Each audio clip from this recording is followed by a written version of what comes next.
July 4th, 2026. It was 12 days ago. It was the first day that you could open up what has become very popular these days, which is referred to as Trump accounts. And Trump accounts can be great vehicles, right? It allows people to put money into a pre-tax account for young kids under the age of 18. If they've been born within a certain time frame, the government puts in $1,000 as well. And in certain zip codes with certain income thresholds, the Dale family is putting money into these accounts for the benefit of kids, right? We all recognize what Albert Einstein once said, that compounding interest is the eighth wonder of the world.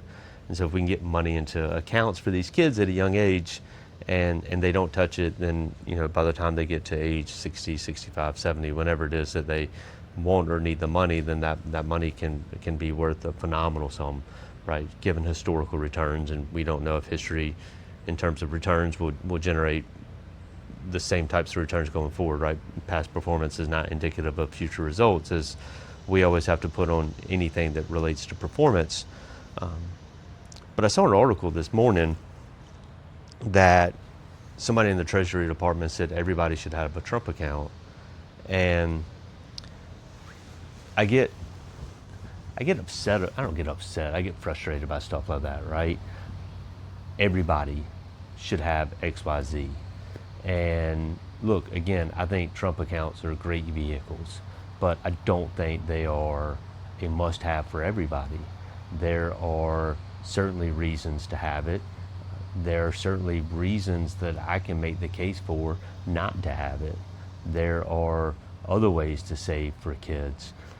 We put money in a Trump account, it grows pre-tax, which means it doesn't get taxed as it grows. And it creates, upon distribution, it creates taxes at whatever your current tax rate is. Now, you can do Roth conversions, which means you potentially get some of that money out cheaper.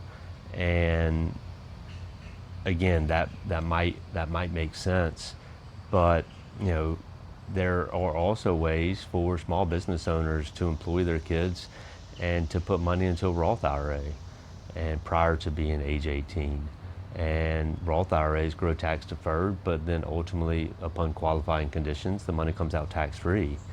And if you've got a choice to hire your 10, 11, 12, 13-year-old kid and can put $5,000 into an account for them, and only $5,000 into an account for them, then would we rather jam it into a Roth IRA, or would we rather jam it into a Trump account? And I think, if we take a holistic view at it, I think in many instances, again, not in all instances, but in many instances, we'd end up choosing the Roth account. So great vehicles, great tools, not knocking them in any way, shape, or form. However, they are not for everyone.